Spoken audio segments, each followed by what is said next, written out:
Hello guys, আশা করছি সকলে ভালো আছেন। আজকে সকলকে নতুন একটি বিষয় শেয়ার করব, প্যারাসিটামল ভার্সাস কাজ করে না এই বিষয়গুলো নিয়ে আজকে আপনাদের সাথে দীর্ঘ আলোচনা করব। আশা করছি সেই পর্যন্ত সাথে থাকবেন। তো প্রিয় বন্ধুরা, প্যারাসিটামল কোন দুটি কাজ করে চলুন সেটা জেনে নেই। প্যারাসিটামল মানবদেহের সব জায়গায় কিন্তু কাজ করে না।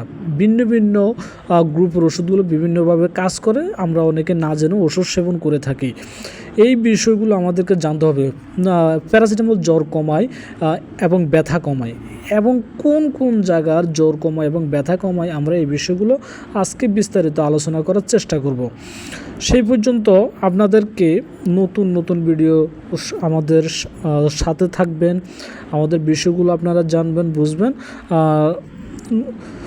তো বন্ধুরা, জ্বর কীভাবে কমায়? হাইপোথ্যালামাসে গিয়ে ব্রেনের তাপমাত্রা সেট নামিয়ে দেয়। তাই ঠান্ডা, ফ্লু, ডেঙ্গু, করোনা সব জ্বরে প্যারাসিটামল কাজ করে।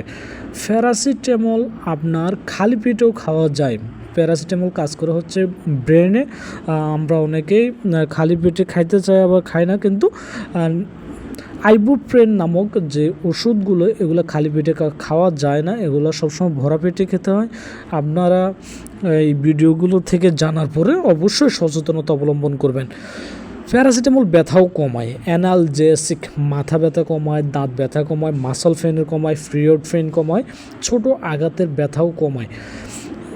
এই ব্যথাগুলো ছাড়া অন্যান্য ব্যথাগুলো প্যারাসিটামল কমাতে পারে না। যেমন হচ্ছে প্যারাসিটামল যে সকল কাজ করে না, ইনফ্লামেশন বা ফুলা, আঘাতজনিত যে কোনো সমস্যা, আর্থারাইটিসের ব্যথা, মচকানো, স্পোর্টস ইনজুরি, এখানে নেপ্রোজেন বা আইবুপ্রোফেন ছাড়া, তবে ডাক্তারের পরামর্শ ছাড়া কোনো ওষুধ সেবন করা উচিত নয়। আমরা অনেকেই এই সকল সমস্যার জন্য ফার্মেসিতে অথবা হচ্ছে নিজের ইচ্ছা অনুযায়ী বিভিন্ন মাধ্যমে মেডিসিন সংগ্রহ করে, ম্যাক্সিমাম প্যারাসিটামল সংগ্রহ করি, আমরা হচ্ছে ওষুধ এই প্যারাসিটামল সেবন করি, কিন্তু আসলে এটা উচিত নয়। তো বন্ধুরা, আপনাদের জন্য এই পরামর্শমূলক বা তথ্য রইল। এছাড়াও রয়েছে লিভার সমস্যা থাকলে প্যারাসিটামল সেবন সম্পূর্ণ নিষিদ্ধ। প্যারাসিটামল তখন কিন্তু সেবন করা যাবে না, তখন ডাক্তারের পরামর্শ অনুযায়ী আপনাদের ওষুধ সেবন করতে হবে। তো প্রিয় বন্ধুরা, নতুন নতুন তথ্য জানতে ডিএমএস টিপসের সাথে থাকুন। সেই পর্যন্ত সকলের জন্য রইল শুভকামনা, ভালোবাসা, শ্রদ্ধা। আশা করছি ভালো থাকবেন।